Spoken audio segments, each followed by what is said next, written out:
Tabletop role-playing news. We aim to amuse and we aim to enthuse. And Morris's unofficial tabletop RPG.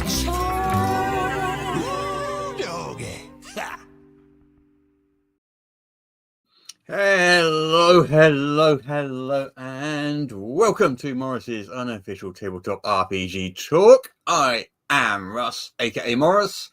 Or Morris, aka Russ, and with me this week is...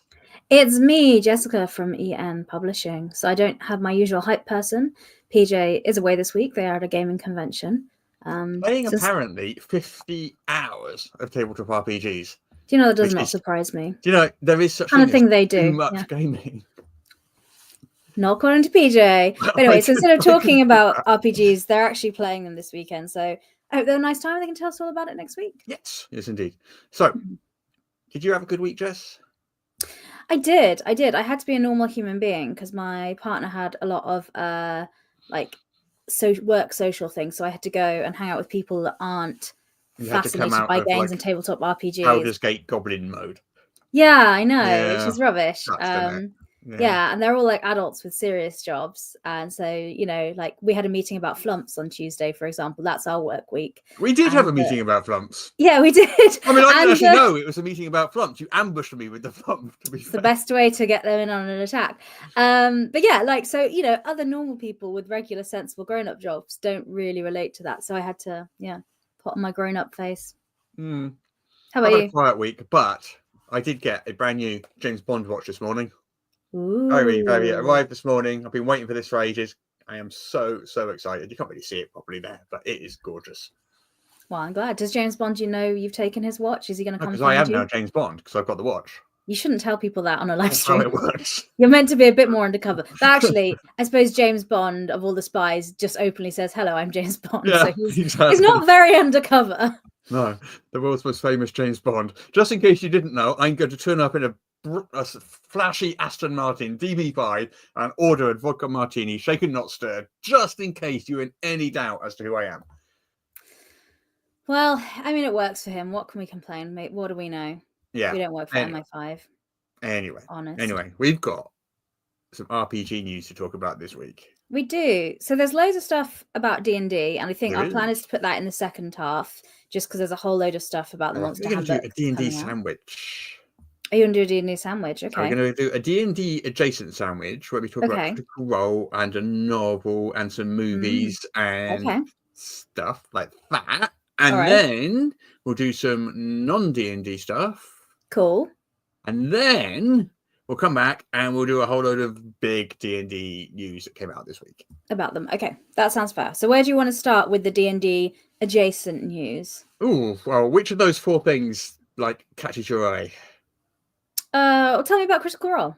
Okay, so Critical Role is wrapping up their 3rd campaign, and this looks like it might be the final one in Exandria, but maybe not. So on February the 6th, there's going to be an 8.5 hour episode. Oh, That's wow. really long. 8.5 hours.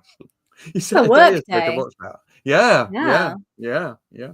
They're calling this the conclusion to this chapter in Exandrian history and the dawn of a new age. Okay. And Exandria, of course, is the world that the Critical Role live stream is set in. Yeah. This 3rd campaign coming to an end, there was a whole big plot where some, like, in one of the moons, one of Exandria's moons, there was a god-eating entity. Oh, gosh. And they had to get rid of it. And there were a whole bunch of sort of cameos from characters from the previous series came in. Oh, nice. And then the players sort of got to play the characters that they were playing in previous seasons as cameos in this one. That makes it feel like it might be the final one, because that wraps up really nicely and also has those like flashbacks to people that have been watching it since the beginning. So that would feel quite satisfying, I think. Yeah. I mean, they're doing like a 4-part one, a small like 4-part miniseries, I suppose. It's called Exandria Unlimited. Oh no, Exandria Unlimited Divergence. Divergence. And Spin-off series. A spin-off series, if you like. Yes. Yeah, I got it. Yeah. And this is about the Divergence. And the Divergence, apparently, is when all the gods of Exandria ran off, disappeared, because there was a big old war between the pantheons. So they all decided to, get involved. Okay. Yeah. And then this is going to be like 4 weeks, starting on February the 13th. And it's a one-off mini-series. And there's no plans yet for a 4th Critical Role campaign. Okay. So, we don't know whether this is the end or if there's another one coming, or if they're going to go and switch to Daggerheart and do something else. We don't know that. Well, that would make sense, because Daggerheart's their new thing. So it makes sense they'd do a series on that, because that is, they've described, designed for campaign play, that isn't it? So yeah. It's hard to tell, because I don't know, Daggerheart obviously is their baby and they're going to want to promote it and stuff. Yeah. But also, people watch it for the D&D as well. I don't know, did they watch it for the D&D or did they I don't know. And the D&D secondary? As we talked about before, any TTRPG media, if you have the phrase Dungeons and Dragons in, does better. So even videos that talk about non-D&D videos, like on TikTok or social media, will have the hashtag D&D in it, just to give it that boost, because that's just. But then in Critical Role favour, though, anything that has the phrase Critical Role in it does better as well. It's whether or not that is good enough to compensate for the lack of. I don't know. I hope so. I'd like to see a Daggerheart series, to be honest, because I haven't played the game and I don't know a huge amount about it. So I do like watching people play to learn a game. I mean, playing it myself is the best way, but Well, my guess is they're going to do another D&D one, and they're going to do a Daggerheart one as well. That's what I think they would do. That makes sense. I wouldn't be mad at that. I don't know for sure. But I've noticed that the spin-off series you're talking about, was just reading about it, and Brennan Lee Mulligan is leading that one, and Matt Marcer is a cast member. So I'm intrigued to watch that, because I like seeing Matt as a player, because everyone knows him as a GM and stuff, but it's interesting seeing him as a player as well. Yeah. Well, it's pretty soon. So I don't know. Will you be staying there to watch the 8.5 hour finale? Do you know? No, because I've not watched the whole previous series, so I don't think I should jump in at this point. Loads of my friends really love Critical Role show, and they have it on like while they're working and studying, like kind of you're part watching whilst you're doing something. And I was tempted to do some of that and watch it whilst I'm doing like admin, because I've got some fun finance stuff to do in the next few weeks for us. And while I was doing that, I thought it might be nice to have something on to kind of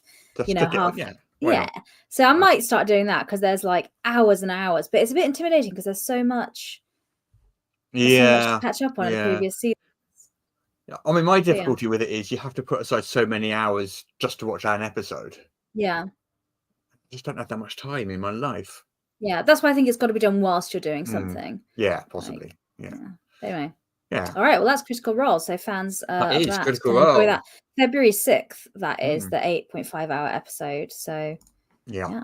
on all Right, their what's various platforms. What do you want to talk about next? Universal Fan Fests. Universal Fan Fest. Discuss. Because we've talked about this before. Yes. So this is the Universal Studios Hollywood, and they're making an attraction, and they're called Universal Fan Fest, and there's loads of them. There's like a Star Trek one, and there's all different sort of franchises. But we're talking about the D&D one here. Yeah. And it has like an adventure, and there's a great big Xanathar puppet you can interact with. Oh yeah, we did mention this. Weren't they hiring somebody to operate it? Yes, there was a job advert for someone to get inside the puppet, I guess, and you had to like carry a certain amount of weight constantly all day for your shift. Yeah. I remember this. Yeah, okay. And it's being made like along with Jim Henson's Creature Shop as well. Wow, so that'll be good. Yeah. But what they haven't actually done yet is officially announce it. Like, we know all about it. We've seen the description of it. We know about the big beholder. We know what it is. But they haven't actually announced it until now. They've just like finally kind of officially announced it, and the tickets have gone on sale. Oh, okay. Well, that makes sense. Yeah. So basically, you have to join the Harpers, and then you've got to foil a plot by Xanathar, the Beholder, which will have an actor inside, recently hired, who is capable of carrying X amount of weight, X amount of weight, X amount of hours all day. Yes. Yeah. And save the city of Waterdeep. So that does sound fun. That does sound fun. I like experience events and things like that. Like there's a company in the UK, Secret Cinema, that does stuff like that as well. So, and I always think they're quite fun. So yeah. My brother goes to. He went to the Blade Runner one. Oh yeah, that one looked cool. I did the Star Wars one. That was very cool. Yeah. I think I'd like to do that. It is good. When and where are these things happening then? Sorry if I asked you a question you don't know. Question. I don't know, Jess. Let me have a look. I'll tell you what. There's got to be a date. I think it's like the Universal US. Fan Fest nights. Okay, here we go. It's a ticket page. Universal Fan Fest nights. And I was going to wonder how much the tickets are as well. Yeah, right. I'm looking at it right now. So there's a Star Trek one. There's Back to the Future one. The D&D one. Here we go. Get details. Yeah, see if we can go. Soundstage 15 at Universal Studios Hollywood. I mean, that makes sense, being a Universal Fan Fest night. So, yeah, that makes sense. Yeah. So I suspect we won't be going to at that. Universal Studios. No, probably not. Maybe that was a silly question, really, being the Universal Fan Fest night. Of course, it would be at Universal Studios. Silly question to me. How much are the tickets if you're there? Just out of curiosity. They range from $74 sorry. Okay. 74 of those American dollars, all the way up to, if you want like the really, really sort of VIP tickets, $373. Wow. Okay. They vary. All right. So that's a big night out, maybe like a birthday party or something like that. It's not something you can do every week. Yeah. No. Or maybe the rich people listening to this podcast are like, Kish, what do you mean? People live in Hollywood rich, aren't they? They're all Hollywood. Yeah, exactly. Yeah, everyone that lives in Hollywood is definitely rich. Yeah, that's how it works. Yeah, absolutely. Yeah. Okay, well, that sounds cool. I think it's nice that stuff like that's happening. Yeah. I don't really have much to say beyond that. I'm a bit too far away to go myself. But if anyone does go, write about it on the EM World forums and let us know how it is. Let us know. Yeah. Cool. Yeah. I'm intrigued. There's a Star Trek one I want to go to as well. They do a Star Trek one where you can like walk around the Enterprise, and I'd like to do that. Yes, that would be very cool. I like that. But yeah, let us know. I like my Star Trek, as I do like a bit of Star Trek as well. Okay, do you want to do one now? Me do one. A news. All right, so D&D adjacent, but not actually about the monsters. That's the brief right now, isn't it? Oh, right. Okay, I'm going to talk about that D&D movie. So we went to see the D&D movie, which was like 2 years ago. It feels like so long ago in a different lifetime. A different world. Yeah, me and PJ went to cinema and watched it. I really enjoyed the film. It was like Honor Amongst Thieves. I enjoyed it too. It felt like a D&D campaign. It had some nice callbacks to like D&D mechanics and things parties do. Like the they're getting the questions for the Speak with Dead and stuff like that. It was quite funny. And Jonathan as well, because we've all accidentally named an NPC something stupid and just had to run with it. So clearly that bird is meant to be called Jonathan and they mispronounced it Jonathan, things like that. But I think financially, in the terms of movies, it didn't do as well as they wanted. So yes, but Wizards of the Coast apparently has made a statement saying they're exploring the possibility of new D&D movie and TV projects. So it'd be like a D&D cinematic universe plan. Yeah, well, yeah. They sort of said they're exploring the possibility. That doesn't mean there's any Oh no, there's nothing. plan. Nothing's planned, but they're exploring the possibility, which is, So there was going to be a TV show, wasn't there? And that got cancelled. That's true, yes. That got cancelled when Hasbro sold E1, which was their TV studio. Yes. And so I thought that was going to be the end of that, really. So yeah, it's going to be interesting to see what they do. I think, looking at what they were saying, it looks like they're exploring the opportunity of various different studios, like talking to different studios and opening it up a bit and seeing if anyone's going to bite and, Yeah. Well, maybe that's following, because the Secret Level series, they had a D&D episode, and I thought that was really good. I really enjoyed that. Yeah, I enjoyed that too. So I'm wondering if they're thinking, instead of having our own entertainment studio, if we just partner with others and give them a license, and then I guess it's less risk for them, isn't it, financially, if it's just a licensing thing? Yeah, exactly. I would like to see it more. I like seeing RPGs be more mainstream because it just makes it more accessible and makes it more likely that other cool people are going to join our hobby. So it wouldn't surprise me if we saw another cartoon, an animated series, something. Yeah. Maybe not a movie, but a cartoon. Maybe an animated movie. Maybe an animated movie. Yeah. Maybe. Yeah. Well, that we do not know. I would be unable to watch it because it's animated, and you have an issue with that. Yeah, I can't watch animation. Okay. I'm sorry. I'm sorry to hear that. Anyway, all right, Tag, you're at your turn. Do you have any news, which is technically about D&D, but is not related to the D&D Monster Manual? I do. I've got one last bit of D&D adjacent news. Okay. That is the Fallbacks. Now, this was a novel last year. Penguin Random House published it. 2024. And it was about a group of kind of misfit adventurers just wandering around. They're not like the best adventurers, but they're the adventurers that like Waterdeep got. And I remember us. Yeah, I remember the initial press release. So yeah. So the first novel was called Bound for Ruin, and the second one, this one, is called Dealing with Dragons. Which has some fun. Yeah. So the description of it is the Fallbacks might not be Faerun's first choice for saving the day, but if the money's right, they'll get the job done. In this ragtag band of adventurers, each member plays a vital role. Tess, the disciplined elven thief, Anson, the courageous fighter, Lark, the cunning bard, Baldric, the wily cleric, Kazrin, the inquisitive wizard, and Uggy, their pet monster who eats garbage. Brilliant. I love a pet. Yeah. So in the first one, they defeated this big old lich. Apparently, I haven't read the book. Spoilers, but okay. Yeah. Yes. Sorry. No, I've not read the book either. In fairness, I wasn't planning on. I've got a stack of books by my bedside table. I need to get through before I buy anything new. But yeah. Yeah. But cool. So in this one, I guess they're going to be dealing with some dragons. I guess. By the names of it. Well, Dungeons and Dragons. It leans into the theme well, so that makes sense. Yeah. It's coming out July 29th, and it's being written by Jolly Johnson. Is that the same person that wrote the first one? I think so. I seem to remember not being able to pronounce the name then as well. Is it pronounced like Rally? I guess it is. Jolly Johnson. I don't know them. It's spelt like Rally. I'll believe you. I don't. I have no. I'm very dyslexic, Russ. Like reading and pronouncing things is not. It's not why I'm here. Fair enough. I can't read. Come on. You can read. I've seen you do it. Yeah. More than once. Well, that is true. Not to brag, but yes, I have. At least twice, maybe 3 times I've seen you read. It's amazing. Gosh. All right. So that is all.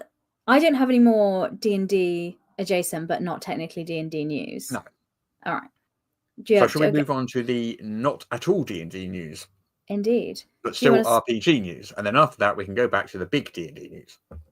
Yes. I have something that fits the brief. Go on then.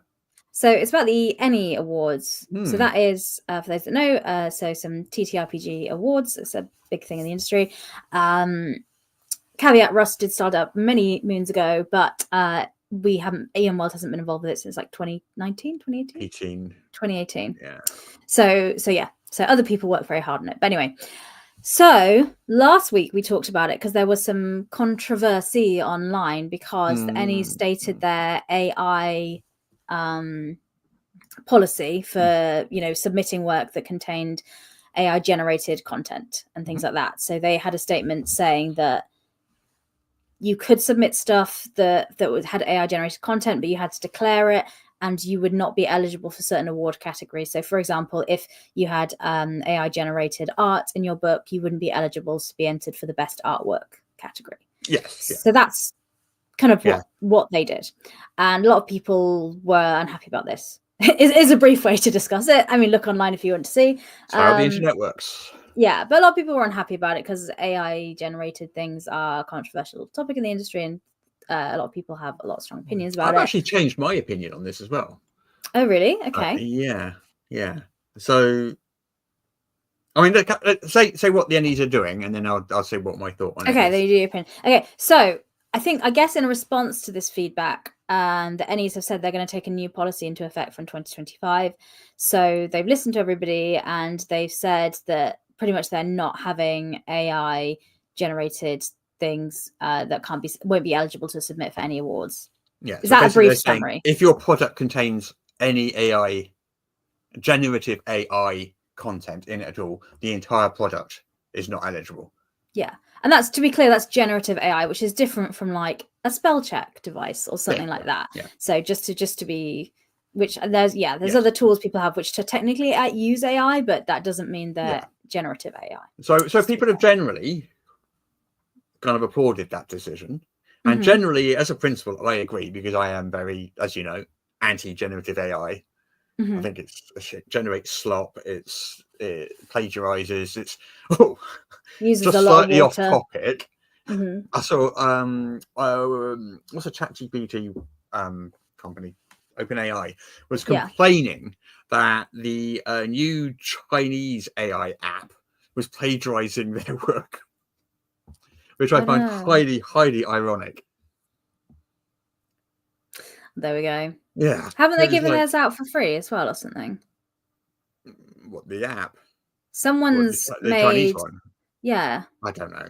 Someone's made a generative AI thing and made it available for free, and apparently it's better. So a lot of people are upset. I heard that. Yeah, no, there's a new Chinese one, and that must be the one. Yeah. Yeah, and they made it for a fraction of the price that OpenAI made ChatGPT. Yeah. And it seems to be as good as, or as close to as good as. And then the ChatGPT is complaining that this Chinese app has plagiarized their stuff. Well. Yeah, karma, I guess. Anyway, I mean, I don't know what I want to say about that. But anyway, back to the ENnies. So your opinion on this has changed, you've said. Yeah. So the stance now is that if your product contains any AI generated content, it's not eligible at all for the awards. Okay. Which, as an overall goal, I applaud, because I don't want AI stuff. Awards are for people, not for computers. Yeah. I don't need to give my Mac an award. Thank you very much. I don't need to give my iPhone an award. If it hears you saying that, it might shut down mid-live stream. Be careful. Probably will now. Yeah. It'll break and be like, I'm not important. Fine then, Russ. Yeah. Well, they all are all getting AI now, so I don't know. But as people pointed out in various places online, that can actually inadvertently hurt artists in certain ways. So I'm kind of mixed opinion now. So you're an artist. You get contacted by a company to do the cover for their new book. And you spend months doing this amazing cover. No AI at all. You paint it. You do all the, no generative AI. Yeah. you pour your heart and soul into it. You make the most amazing piece of work, and you cannot wait for this to be entered into the Ennies, and you might get an award. And wow, how amazing would that be? Yeah. And then suddenly, because the company has put a piece of AI generated art inside the book, or a bit of AI generated text inside the book, suddenly your art, you are no longer eligible for an award for something that you didn't do. You know, you had no control over. You know, that's a good point, and not something I'd heard of really. Yeah. So that could happen. And also, there's a lot of situations where we've seen even like Wizards of the Coast get caught out by this, where they find out after the event that AI art was used and that an artist slipped in some AI. So what happens then? Yeah. What happens then? Does everyone get their awards taken away because suddenly someone discovered one of the pieces of art in the book was AI generated? Well, that I think that would be about lying. Taken away? Do the writers get their awards taken away? But that same question could be, say, if I published a game and I was like, "This is mine," and I'd actually just stolen someone else's game and copy and pasted it. Mm-hmm. So that's true. That could be true for many things, you know. But I get what you mean. It's hard because a lot of TTRPG books are a collaboration. It's not lots always and lots of people. one person. So. Yeah. I guess it will come down to contracts then. So if you are an artist, maybe you put in your contract, be like, hey, is this product that you're buying my artwork for going to have AI? Because I'd like it to be eligible for awards. And that could be in the terms. Like in our terms with our artists, we say we don't want generative AI in our products. So don't give us art with that. And that's in the terms. So, and then if they do that and lie and break the terms of contract, well, that's, you know, a legal different matter. Yeah. So we're very up to date on our legal lawyer matters world. Well, yeah. I mean, the pushback on that then is if an artist does that and then makes your your product is now ineligible for awards, you've got even more to complain, because it's not just a case of having to replace the art and all this sort of stuff or deal with the aftermath of that. It's also, but you've now made our product ineligible for awards by doing that. Yeah. So hopefully, yeah. I mean, I don't think artists tend to slip things in often. I don't think so. I don't think that's the common thing. I mean, there is a bit of a thing. You do get an AI witch hunt online, and like, even we've had it with. I was on a post where I was sharing an artist's piece and being like, "Hey, this is the artist's piece of work that's going in this," and someone's like, "Ugh, I don't want to get it because it's AI generated," and I'm like, "Well, it's not. It's by this person," and they're like, "No, if you look at it, you can tell it is." I think there's a problem that. There's two problems, actually. One is that people see an imperfection in an art piece and therefore decide it's AI. Like human work never has imperfections. Yes, of course. So that's one thing. The second thing is they use these tools and it'll go, oh, there's an 89% probability that this piece of work was generated by AI. But these tools aren't great. No, the tools. It's like with loads of false positives. Even back when I was at university, which was a while ago, we had like an online to turn in your things, and it had a scanner on it to check for plagiarism, and it would often scan it, and it used to do that because I'd have quotes in, because when you're doing an academic paper, you quote other academic journals, and it would be like, oh, this, and luckily our professors knew to look at it and go, oh no, it's picking up that they've quoted. And I had one that was really high percentage because it was an academic journal review. So the whole thing is I had 15 academic journals that I was reviewing and commenting on. So it was full of quotes. And I was like, yeah, but I'm quoting it. I'm not saying this is my clever idea. But yeah, so, and I think, the AI scanners are exactly the same. It's, Yeah. So I don't, so, in the long run, I don't know what the right answer is to that. I think it's it's an awkward situation to be in. It is. It's tricky. I'm glad I don't have to make that decision anymore.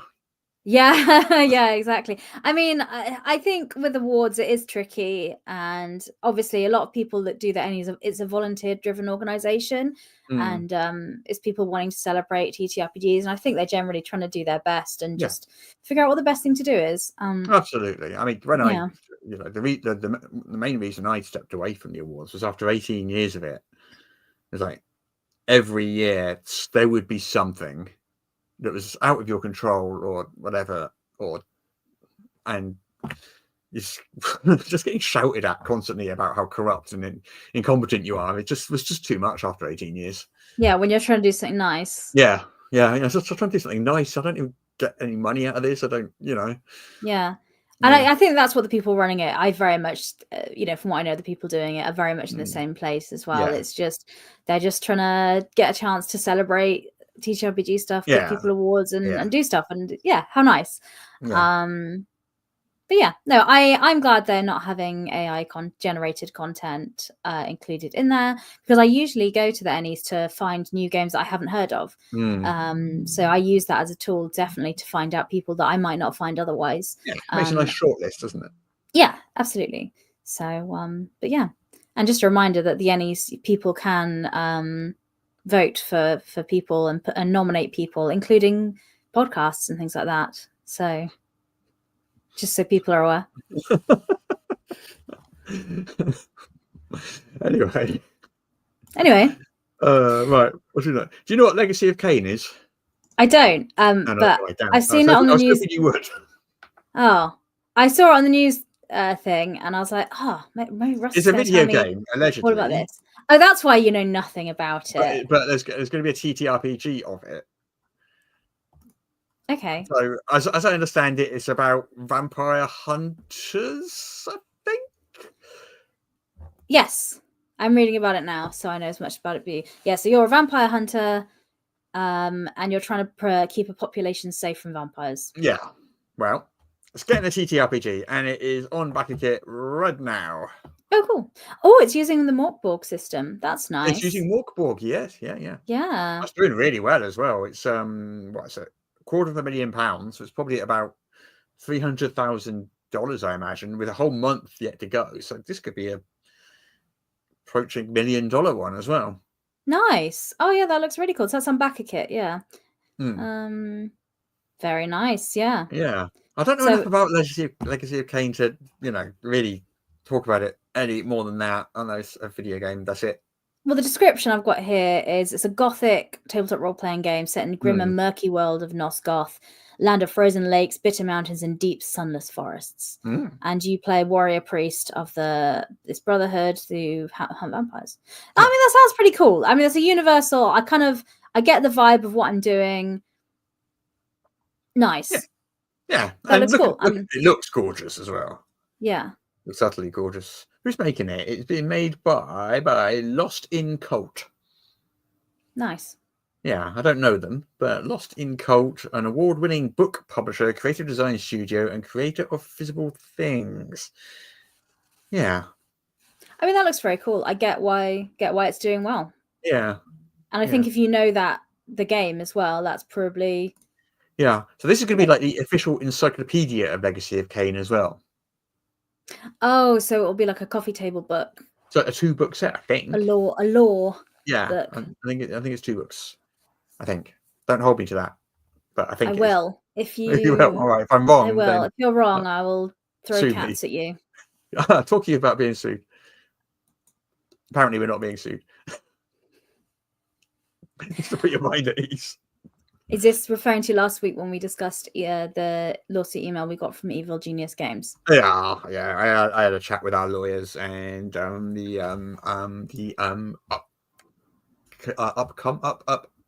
the word I'm looking for? Outcome. Outcome. Oh yes. What's wrong with my head there? The outcome of that was we have nothing to worry about. Which we kind of knew, yeah. And you've since received an email saying, "Lol, JK, we're not actually going to sue you." Not those exact words, but okay, right. I didn't read it. I didn't have. Okay. Yeah. Okay. Well, I've been very worried about it, so thank you for confirming to me. I think we're worried. Just haven't slept all week, have you? It's just been awful. That's actually I haven't slept that much this week because I've had to go to blooming work social events with my other half and be a human being, and being a human being is so tiring. Yeah, I gave up on that years ago. I know, that's same. That's why I work with EM Publishing. I just can sit at home being a TTRPG goblin at my desk by myself. We're all just goblins. Or yeah, exactly. Speaking of I'm a throwing goblin with a nice cats, watch, at least. You're a goblin with a nice watch. That is very true. But speaking of throwing cats at you, do you have something feline to share? Jeez. What are we throwing cats at you? I said earlier, just a minute ago. Oh, okay. I said if you are wrong, I'll throw cats at you. Gotcha. All right. Okay, right. So I spotted this, and really, really, Peter should be here for this. They would love it. Yeah. However, it was just us talking about cats. The conspiracy. Get it? Get it? Yes, I do. It's a pun because cats it's purr like, it's and got the word conspiracy. purr. Yeah, Yeah, it's good. it's very, very A nice clever. play on words. It's very clever. Yeah. So this is up on that their Kickstarter. It's done very, very well. It's £50,000 so far. It looks very high production value. Like they've got a nice mat and dice, and the book looks nice with like gold. So it looks like a really pretty high quality product as well. Yeah. So you play cat. Cool. You're basically like James Bond or something, but you've also got psychic abilities. Nice. And you can't let the humans know that the cats really rule the world. So it's like commentary on real life then. I guess, possibly, yeah. Yes. Because as we know, cats do generally rule the world. So it does really look fun. It does look fun. I know some people that will really like this. There's a role-playing game, it's like a 2-player or solo one called Be a Cat, which is kind of like this, without the psychic powers side of it. So nice. Yeah. Well, it's on Kickstarter. You can book it for the next 2 weeks. It's from Black Book Editions. Nice. So, it looks good. It looks very charming. What system is it? Is it its own system? They're a French company, Black Book Editions. Yes, sir. Yeah. What system is it? That's a great question. I'm really glad you asked it. Good, because it's clear that you know. I think it's a custom system. Oh, nice. Cats have 4 abilities. 4 physical abilities, 4 mental abilities, and luck, and a whole load of skills. Nice. There you go. That's all I know. That's all I know. And you roll D10. That seems great. How utterly charming. I love that. Yeah, it does look cool. Some other crowdfunders we should shout out though. PJ's away, but their Back a Kit campaign is live right now. Yeah, it would be rude if we didn't mention it, I guess, wouldn't it? Yes. Well, it wouldn't be rude. I'd like to. It's so A5E, crafting heritages, cultures, and more world building, which they briefly talked about last week and showed some maps and bits from it. So that is live on Back a Kit right now. Funded. Yes. The whole many times over. Done £2,200. And as a month to go. So that was kind of fun. So you just use a point-based system and you build heritage, you build cultures, you build feats, you build things using a point-based system. Yep, which makes sense. And so if you want to customize, your own custom heritage and culture for your world using A5E, this is the tool to do that. Really, it's apparently compatible with 2014 and 2024 5e as well. Oh, nice. So if you like tweaking and hacking your 5e stuff for your worlds, this also works. Nice. Yeah. And we also would be remiss if we didn't mention our own as well. So the Gate Pass Gazette annual 2024 is it next Thursday? It ends. 6th of February it ends. We've met our stretch goal, so it'll be an offset print run of books, which is great. And would be remiss if we didn't mention that as well. Okay, go back it. Not you. I mean, you can if you want, but I mean, the people of the world. Yes. And also the pledge manager for the Monstrous Menagerie 2 has gone out this week as well. So if people miss their opportunity to back Monstrous Menagerie 2 from us, you can do a late pledge option with that. Anyway, that's enough plugging our stuff. Is it time to talk about their D&D? Oh, we've got National D20 Day to quickly. Oh, how do you tell about that? Sorry, it's only in America apparently. Oh, it's a National D20 Day. Well, that's probably because we don't have. Talk about it. Nothing to do with us. We don't have dice in the UK, Europe, Asia, we're not Africa, allowed to talk about Australia, any other part of the world. It's just an American thing. No, apparently it's for TTRPG enthusiasts across the nation. But I guess that means America only, so nice. Oh well. For those people that are in America, what is it then? Go on. If you're going to share a piece of news, share a piece of news. Come on. Well, it's a holiday for Americans only. And it's to celebrate December the 20th. There's National D20. It's a proposal to do so. To be fair, it's not been announced by the American government or anything like that. Oh, I thought it had. No, it's a proposal to call for TTRPG enthusiasts across the nation, not our nation, that nation, to come together and recognise December 20th as National D20 Day, a celebration of the iconic 20-sided D20. Fair enough. There you go. I don't know whether it will happen or not, but why not? Dice goblins everywhere can celebrate. Yeah, well, there's a change.org petition. So you go along and sign it. There's 128 signatures on it so far. Oh, is that a petition? You'd need to be in the US to do that, I presume, because it's a national thing. I don't know. You don't? Okay. No. No one can say this I don't know. is not well researched. Yeah. It's just a proposal. I don't know who it's a petition to.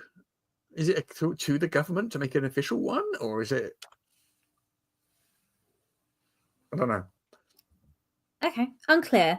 But I suppose you could choose any day to celebrate if you so wished. Yeah. And how would you choose to celebrate the day? What, National D20 Day? Yeah. Well, I'd have to go to America first because I'm not allowed to celebrate it here. Of course, yeah. So it sounds like an expensive endeavour. Yeah. So I go to America with a D20. And then when I got to America, I'd roll a D20 in America. I'd find the biggest D20 I could find in the whole of America. Okay. And I'd roll that. And then the result is going to tell me how my next year until the next National D20 Day is going to be. So if I roll a 20, I'm going to have an amazing year. If I roll a 1, I'm going to have a rubbish year. Wow. It's like the Bill Murray thing. The gopher, groundhog. Groundhog Day. Yeah, it's like that. So it's like the groundhog that comes up, and whether or not they appear is whether or not it's going to be a good year. Yeah, it's what the big D20 says. All right, well, that's quite grand plans, Russ. I mean, for me, I was thinking I could just get my collection of dice out and make a video showing everyone all my D20s. No, here you can actually. Well, if I post it online and beam it to America, does that count via the inter-network? I guess. Good. Right. Okay. Well, that's how I'll celebrate. Should the day officially be named? Okay. But yeah, is that the end of the news of TTRPGs that is not D&D? I think it might be, yes. Okay. Yes. So we've got the proper D&D stuff now. Okay. It's quite a lot of it as well. Oh, someone in the comment has suggested for National D20 Day, though, that every December 20th you roll a D20, and on a 1 everyone goes to work that day, and any other day result you get the day off work. Yeah. I don't want everyone goes to work like that. Oh right, everyone gets the day off work. Oh right, I see. Yeah. Yeah. So everyone. So the whole world. So oh no, it's a national event, so just the nation. just America, yeah. But so everyone in America rolls the D20. If anyone gets a 1, everyone goes to work. No, I don't know how that works. No, you go roll the massive D20 and decide the fate of the nation. For America. Yeah. I like that suggestion. All right. Put it in the petition. I'll do that. So we'll see if the people sign it. Yeah. I'm sure they'll go along with that. Yeah, absolutely. All right. We've got a whole load of Dungeons and or Dragons news because the Monster Manual is coming out next month. Yeah. And so there's a lot of information we get given. Right. Where should we start, Russ? Let's start at the top. Let's go through it in the order we got them here, just because that's easiest. Okay. Number 1. Why Dungeons and Dragons isn't putting out a campaign book in 2025? They are kind of, though, aren't they? Yeah. So by a campaign book, it's like a big hardcover. Okay. Oh, like a got it. Okay. Yeah. So there isn't one coming out in 2025, and I think that's the first. Is that the first year that hasn't happened? I think it is. So. Yeah. So just for context, there was a big old press event at the beginning of the week. And Christian Hoffer from EN World went to this. This was at Wizards headquarters in Seattle in America. And America. People from various outlets presumably went as well, but our Christian Hoffer went and reported on it and asked questions and had a sort of few minutes with various designers and Jeremy Corbyn and people like that as well to ask them questions. So that's where all this comes from. So why D&D isn't putting out a campaign book in 25? The answer to this was, because it is a question that people have been asking, there is loads of adventure content coming out in 2025, but in this year, it's lots of small adventures. So we got the Dragon Book, which we're going to talk about in a second, has 10 adventures in it. There's the new starter set, which has an adventure in it. The Eberron book, which we'll talk about in a minute, has an adventure in it, or more than one adventure, I think. The Forgotten Realms book has adventures in it. So there's lots of adventure content coming out this year. Yes. But they're trying out smaller adventures that you can plug into your game rather than one great big massive one. And that doesn't mean to say they're not going to do it again. Like next year there might be a great big adventure again, who knows, but that's what they're doing this year. I think that's good. I think that's how a lot of people play their D&D campaigns, is they have their own worlds and their own stuff and they want content to port in. Plug it in and modify it.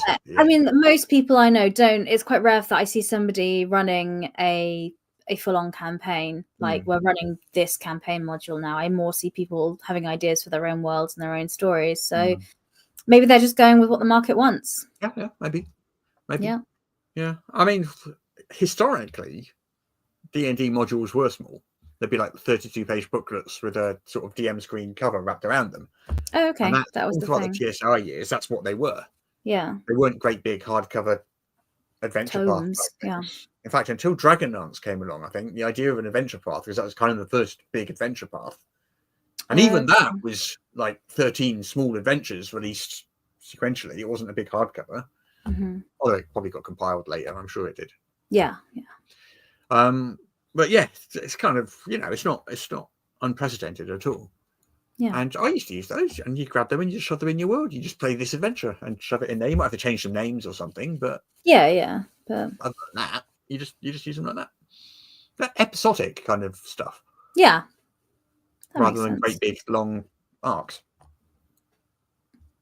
Fair enough. Yeah. That makes sense. Yeah, but also Wizards are going to be talking about campaign settings. Okay. So we know that this year there's 2 Forgotten Realms books coming out, a player's guide and a adventure guide for the DM. Yeah. They're coming out, but they've also announced now an Eberron book.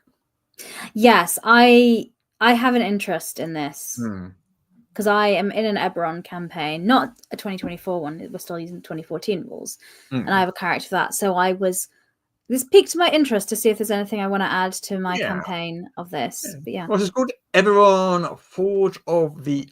I never know how you're supposed to say artificer or artificer.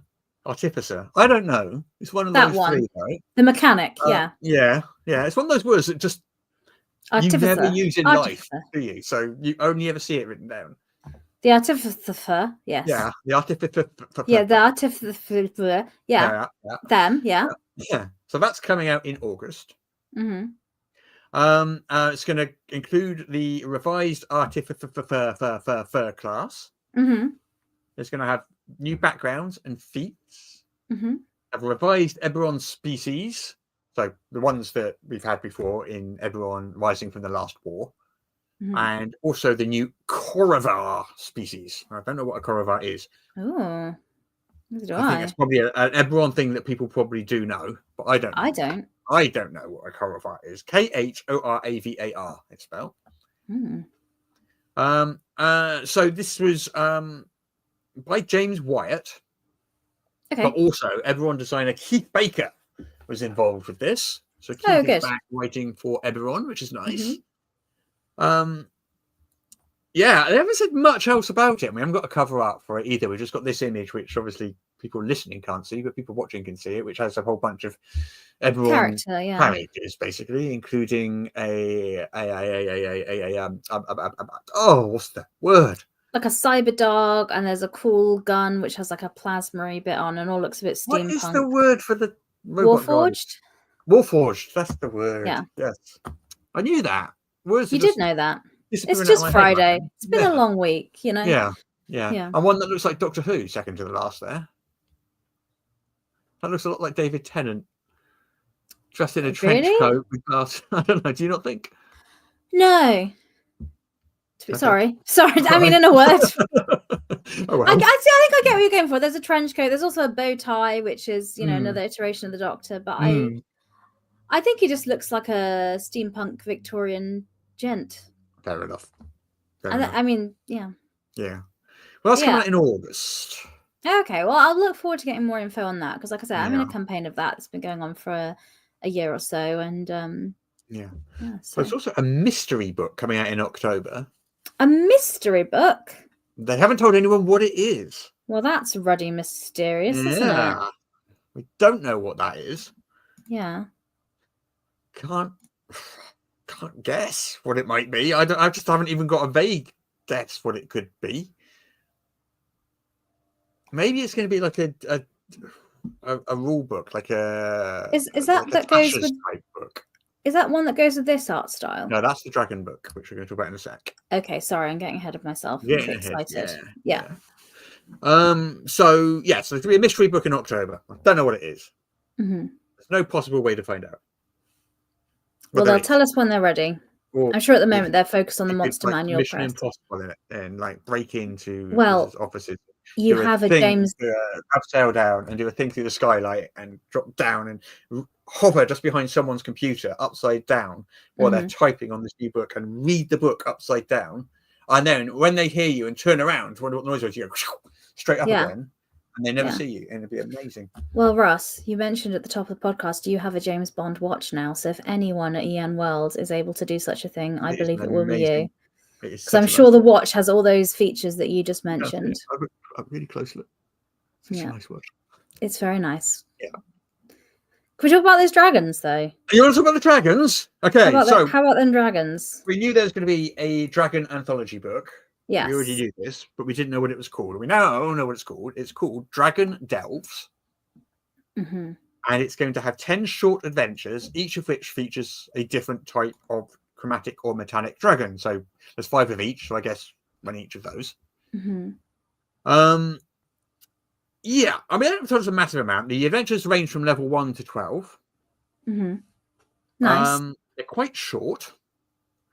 But what's interesting is each of the adventures has a different artist with a different style.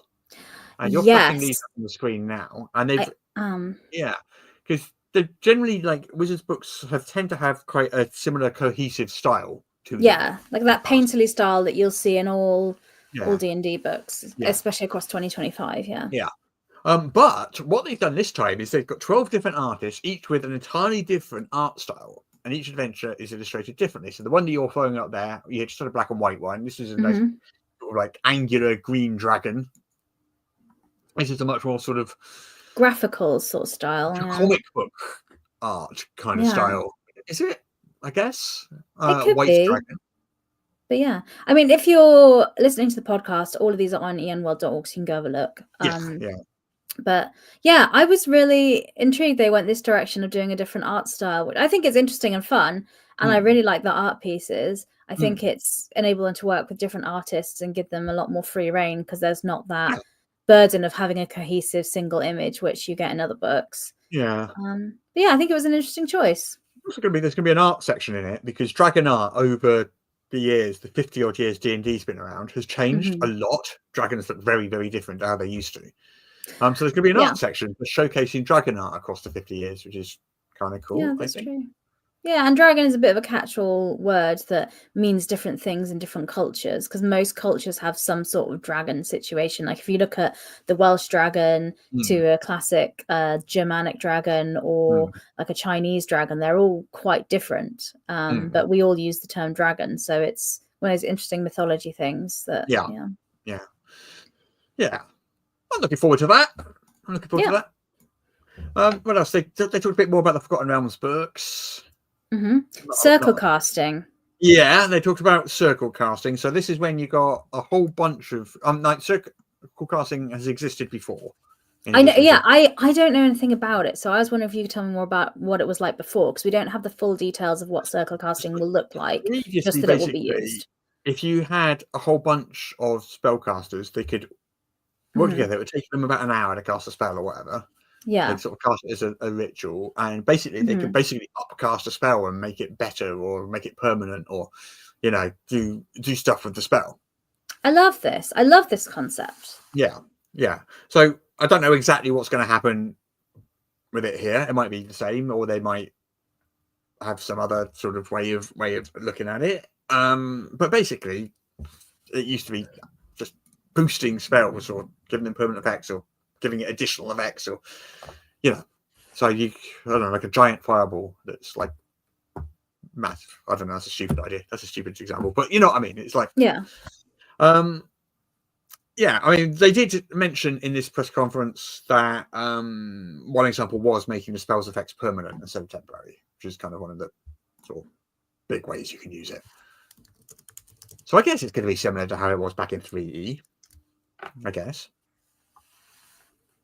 I hope so. I mean, I'm intrigued by it. I think it's really nice for world building, the fact that that exists. And I mean, how nice would it be to set up a fight where you're going in to break up the bad guys doing this ritual, so you can have this fight going on trying to interrupt it, or even that you're trying to do a ritual, or some people your allies are, and part of this fight scene is you protecting them so that people can't stop it. So I think there's some nice world building and role play moments beyond the mechanical benefits of doing this as well. What else did they talk about? They talked about Heroes of the Borderlands, which is their new starter set.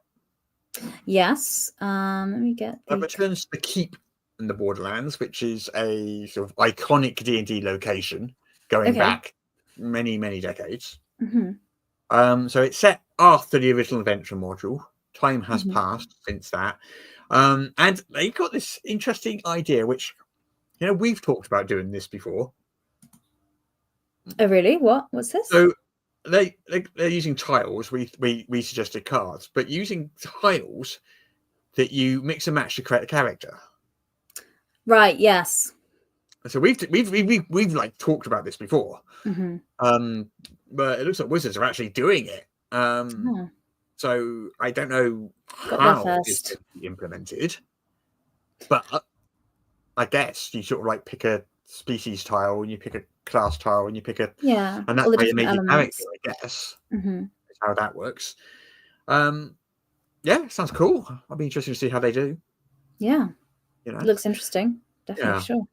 It's also going to be designed so that multiple DMs can run this game, this adventure, this campaign. That's nice as because it's the starter one you're talking about there. Yeah, it's designed to be. Yeah. So that sounds ideal, because obviously sometimes you have a group of people and they're like, oh, we all want to try it. None of us have GM, none of us have played. So it really puts the burden on the person that volunteers to be the GM starting out in a group like that. So I think that's a nice idea, that it's like, well, we can take turns and people share the load. That sounds good. I like that approach. It seems a smart approach, the way it will be used. Right, what else do we have? We got the Forgotten Realms books. Those realms that have been forgotten. Yes. So we mentioned a bit about the circle casting, but what else do we know? For everybody. So there's new backgrounds, there's new feats, there's 8 new subclasses, which they previewed in Unearthed Arcana just this week. And these are all like linked to different parts of the Forgotten Realms. And the subclasses are the College of the Moon for the Bard. Love that. We've got the Knowledge Domain for the Cleric. We've got the Purple Dragon Knight for the Fighter. That sounds interesting. So this has changed, actually. So the Purple Dragon Knight, originally, the purple dragons, it didn't refer to purple dragons. It was basically a elite sort of knight in the army of, I think, like Cormyr or somewhere like that in the Forgotten Realms. Okay. And they were called the Purple Dragon Knights. And the army were made up of soldiers called the Purple Dragons. Nice. So it wasn't actually dragons. However, I did look at this subclass. I had a quick glance at it. Oh, good, because that's one I was most interested in. I totally changed it, and it is now about having a companion dragon, an amethyst dragon. To be specific. Well, that does sound fun. What is it? Yeah. So as a fighter, you can have like a companion dragon. Yes, correct. Which wasn't what it was before, but that is what it is now. That sounds very cool, though. Yeah, like, that sounds more appropriate thing, because it's quite a confusing name otherwise. Yes, no, definitely. Yeah. So what? How does this mechanically, what does that mean? You just can spend an action to get your dragon to do a thing, or Yeah, probably. I can't remember. I looked. okay, all right, good. Okay, cool. Sorry, when you said you read up on it, I was like ready to ask I this said I question. glanced at it. But yeah, because I always because I know people get down on the fighter. They're like, oh, it's the boring class to have. But I really enjoy playing a fighter. And I think it's nice because there's loads of like different feats and things you can do. And your turns are generally quite full because you get multi-attack and you can get different options to do other things and action surge. So you can end up doing loads of stuff on one turn. And that can make it really fun and strategic. So I am always interested when there's new kind of subclasses and stuff for a fighter. So I'll read up on that and maybe bring some opinions next week because I haven't read through it yet. So well, we've also got the Oath of the Noble Genies. Okay. Which is for the Paladin. Mm-hmm. We have the Winter Walker for the Ranger, which is kind of like an Icewind Dale themed subclass. Mm-hmm. We've got the Scion of the Three for the Rogue. The Scion, I think it's pronounced, isn't it? It's like scone or scone. The scone, okay, the scone. The scone of the three. Yeah, the scone of the three. Got it. Spellfire sorcery. So Spellfire is coming back for the sorcerer. What's Spellfire? I'm not familiar. Spellfire was kind of like, it's like the raw magic of the universe. Oh, dangerous. Like, nice. You tap into like the raw magic. And what you can do is you can absorb spells coming at you and like thing effects back at people, as I recall. Nice. Yeah, you can manipulate the raw energy, the magical energy of the universe. Sounds sassy. I like it. Yeah. And then finally, we've got the Blade Singer for the wizard. A blade singer. So they can construct a blade and magically stab people with it? Oh, am I remember this correctly? An elven fighter mage is what they used to be. Oh, okay. So it's bringing like a melee effect in with a wizard. But I don't think that they're saying that's what it is now. It's just saying it's a wizard okay. that can use a blade and kind of uses the blade in the casting of spells, I guess. Okay. I don't know how it's changed from what it used to be. Cool. We should read up on this and share. So much. Like this week has been quite a lot of news on D&D, and we haven't even got to the monster manual videos yet, like which I have watched. Like a fire hose of stuff that they're washed. I have washed them, yes. Yeah. I cleaned the videos, scrubbed them all. Yeah. So this Forgotten Realms Adventure Guide, it sort of dives into 5 different parts of the realms. Mm-hmm. So those are the Moonshae Isles, Icewind Dale, the Dale Lands, Kalimshan, and Baldur's Gate. Got it. And each area will have short adventures associated with it. So this is where some more of that adventure content we were talking about are going to be. Okay, yeah. So that's kind of cool. Yeah. Yeah. Nice. Yeah, so circle casting we mentioned, didn't we? So new campaign settings. Yes. So they haven't announced any new campaign settings. Okay, I won't get too excited then. Too excited. But they were kind of talking about Eberron and revisiting Eberron. And Jeremy Crawford was talking about revisiting Eberron. And then Jess Lanzillo, who is the VP of the D&D franchise over at Wizards, said that we can really now establish our worlds and settings like the Forgotten Realms. But we're also looking at creating new ones again. Oh, okay. So it's not just going to be... Okay, that's interesting. So it says that's something they are working on. Nice. So we need to do that Mission Impossible style mission and go and find out what that is. When you're saying we, it's all you. You've got the watch. Me? Yeah, you've got the James Bond watch. I've not got a James Bond watch. I haven't got a James Bond watch. Damn it. Yeah. Damn it. I can't argue with that. It's a burden. Yeah. With great power. Yeah. The terms and conditions of the contract, I can't get out of them. Exactly. Damn. All right. Yeah. Anyway. What was I saying? They're teasing new campaign settings, but they haven't told us about it. But they're going to do something new, so we're not just revisiting and reimagining existing places that we know about. They're thinking of innovating and finding something new. Yeah. That's interesting. I'll be interested to see what they come up with. Yeah, I mean, what was the last new setting that they did? Was it? Oh gosh, I don't know. I think like Nintir Vale in D&D 4th edition. I'm gonna guess. Yeah, because a lot of the campaigns from the 5e have been ways to link your planes. Like there was the what is that? That place with many doors. I forgot what it's called. That book. Radiant Citadel. Yeah, the Radiant Citadel. So it's been places like that which like link different realms and things like that. There's been a lot of that happening. I've done 3 of those actually. Yeah. So the Radiant Citadel. Yeah. There was the Stairway to Heaven, or whatever that was called. What was that one?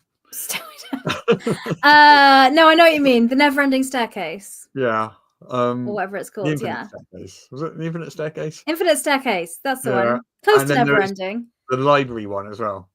Yes. Like last year, the heist book. It's not a heist book, but yeah, a lot of them were linking the idea of linking the realms, and I think that was a way to give people tools and the freedom to explore all the different realms in the worlds within your world, and it be consistent and make sense. Yeah.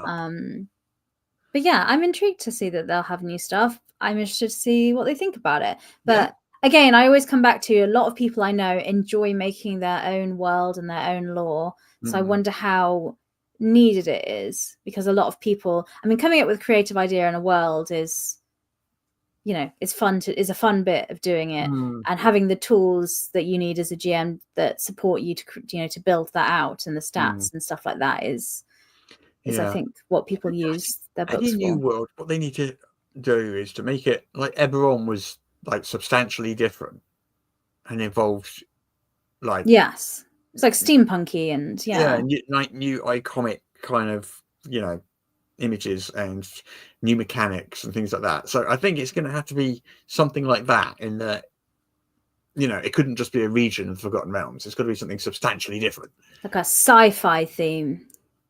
I mean, maybe, I don't know. You know, that would be different. I mean, they did Spelljammer, I suppose, but they haven't done like a Starfinder type thing, have they?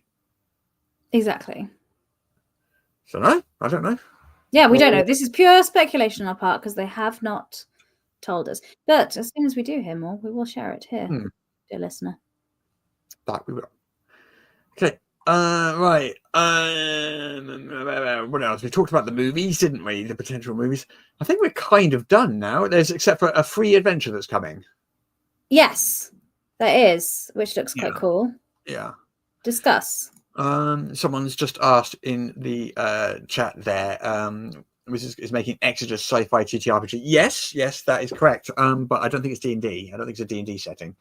But yes, Wizards is making Exodus. It's a video game, isn't it? Yeah. So there's an existing world and lore. Around that. So yeah. And they're making a TTRPG to go along with it. Yeah. But I don't know enough about it to really comment any further. You know, but I don't think that's not in the Dungeons and Dragons universe, multiverse plane things. As far as I know. I mean, correct me if I'm wrong, but I don't think it is. Well, we're on the internet. We'll be corrected if we're wrong. Yeah, that's how it works. Right. Anyway, so free adventure. So this is coming on February the 4th, which is, what is it today? Next week. Today is the 31st of January. Monday or Tuesday? Today is Friday. Tuesday.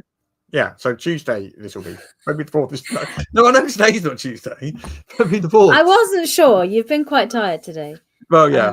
I did lose track of days. No, February the 4th is Tuesday. Or if you're in the future, it was Tuesday. Yeah. Or if it's Tuesday, it's today. Well, we're giving people the date, so they'll be able to figure it out if they experience time in a linear fashion. Okay. So this is going to be a digital only adventure on D&D Beyond. It's going to be free. As long as you're a registered user of D&D Beyond, you can grab it on February the 4th. It looks like it features an evil red wizard conspiring to overtake the Western Heartlands. It looks very undeady zombie themed as well. Yeah, it's a single session adventure, compatible with 2024, compatible with their D&D Beyond map stuff. You know, they've got their sort of integrated VTT now. And you can grab that on Tuesday for free. Nice. There we go. That's it. We have now, I think, done the news pretty much, apart from those videos, which you have watched and I have not. So you can talk about the videos. Oh, okay. Yeah.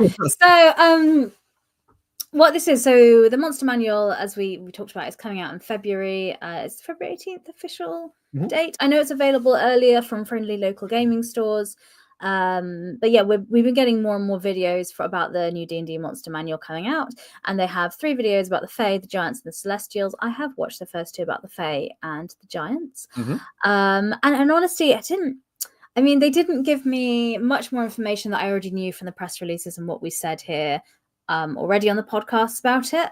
I think it's basically like a promo. If you prefer to digest your news via video format, then this is a good way to do that instead of reading, because I'd already read a lot of stuff. So they talked about the Fae, and obviously a lot of creatures have been reclassified from humanoid to Fae, like the goblins and things like that.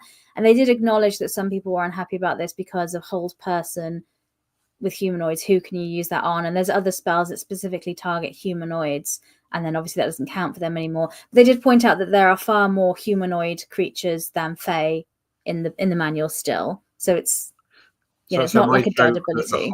The hold person spell is now hold no one doesn't work. Well, that's not what they said. But the hold no one spell sounds very sad as well. It sounds like you're cursing someone. Your life will be you will hold no one. It's like you'll be forever alone. They did talk about hags. This, to be honest. Okay. Well, they talked about hags a lot as well, which I like, because I do like a hag. I relate to them. Some powerful women just trying to live their lives. Girl bosses, if you will. And they talked about this arch hag, which sounded really cool. So she has an ability where even if you kill her, get her down to 0 health, she has the ability to kind of get away. She's only permanently dead if she has her, I've forgotten the term for it, special item that each hag has. If that's near them, then they'll be permanently dead, but if it's not, they won't. So it means for the fight you do have to do some like research, and it's individual to each hag, so it could be whatever their little special item is. So it gives the option to have reoccurring fights, and also they've really gone heavy on the ability of hags to like curse people and do things. Another thing is, if your party kills a hag, an arch hag even, but doesn't permanently kill her, she's got this vengeful ability where she can curse you, and for as long as she's alive you have this permanent curse. So it means you'll have to go back and deal with her properly at some point. That's quite a cool idea. Yeah, so I like that. So how is the curse, did they say? They didn't say exactly what it was. I think there's a range, there's options, so that you can style your type of Fae with that. And they talked about the Feywild, and somebody says called an anathema in the comments. Yeah, that's the thing that that's the thing that the hags have. But yeah, so that was quite interesting talking about the Fae. The hag bit jumped out at me because that was what's interesting. But yeah, and it was kind of, they talked about how the Feywild is like quite different and scary, and they wanted to bring different elements in, which is why they brought like the goblins in and wargs, any kind of animal that was a beast before that has the ability to kind of talk in that way, they've made into a Fae because they feel like there's something Fae touched about them and things. But yeah, so that was quite interesting. Then they talked a lot about giants and how they've reapproached them because they wanted to make them feel big. They're not giant anymore. They're still pretty big. They feel big and they feel epic, and they talked about the different artwork approaches because like they wanted to make, because you have different classifications like stone giants and cloud giants. They wanted to make their abilities feel more thematic based on where they're from. So it's not just a title. And they did a nice thing with the stone giants where they've changed up the artwork, because historically they're just like grey slabs, like when you think of stone, but in real life stones are all sorts of different colors, like you have sandstone and gradient. So the artwork, they've made them more like that so that they can blend into the environment. So you could have like White Cliffs of Dover style stone giants and stuff, like stripy ones, because you get stripy stones, don't you? Exactly, that was it. So they have like gradients that you see on like big rock faces, so it means there's more variety within them, so you could make them more suited to your world and campaign. And they've changed up the stat blocks to try and make them feel a bit more epic in certain places and big, so it's like, whoa, this is really a big colossal thing. So yeah, they talked through that, and I haven't had a chance to look at the Celestials video yet, but so that was kind of all 3 of them in the show notes though, so when link to all three in the show notes if you want to have a look. I watched it on 1.5 because for me they were talking a bit slow, but I think that's a me thing and my attention issues more than them. But yeah, and there was nice artwork in there. A lot of the artwork I'd already seen in the written press releases, and on the EM World you did a big article with all the artwork we've seen for the Monster Manual so far. So I didn't see any new artwork in there myself. But it was really interesting to have a look for. If you are thinking of getting the Monster Manual, might be worthwhile looking at. They're about like 15 minutes long, if you're interested. But yeah, so I watched those. I wasn't most intrigued by the Fey one, which is why I've probably talked more about it, because I find Feywild adventures fun and interesting. You like a bit of Fey?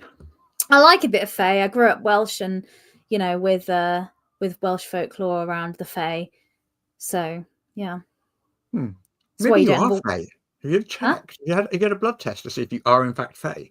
I am not. No. They can do that on the NHS. They'll check whether you're Fey. It just takes 6 months on the waiting list or something. Yeah. Okay, fair enough. Yeah. Right. Okay. I think we're done. I think we're done as well. I think that's all the news we have. So yeah. So next week will be a busy week. We'll have more information, I'm sure, on the Monster Manual. And Oh, there's also, I don't want to mention, Beth from EN World wrote her official Monster Manual review, which is on the site. It's very long. It's very long. But it's very in-depth and very good. So we'll stick a link in the show notes to that too. Yes. And that's definitely worth reading. Yes. So that's a real in-depth review because she's got her early review copy of it. So yes. There we go. Okay. Well, on that note, should we end the show? Shall we? Should we go and do the weekend? We'll go and do the weekend. We'll be back, of course, next week. You can listen to the podcast wherever you're listening to it, if you're listening to it now. And we live stream every Friday at 2 p.m. UK time. Thank you to those folks who came and watched us live and were in the chat and talked. Yeah. Yes. But 9 a.m. Eastern time is the time we'll be recorded live as well. Yeah, so I know it's not like the best time for America, but we live in the UK. Yeah. So yeah, but you can listen. If I try to do it like at midnight tonight, so it's a good time for the Americans, I'd probably end up getting divorced. So I prefer not to. So that makes sense. That makes sense. Anyway, so shall we head off now so we can go have a weekend? Thank you very much for watching and listening. We'll see you next week, and we will have a PJ Coffee back with us then as well. Yeah. All right. Goodbye, everybody. Bye. Sayonara. All the tabletop role-playing news, we aim to amuse and we aim to enthuse. And Morris's unofficial tabletop RPG.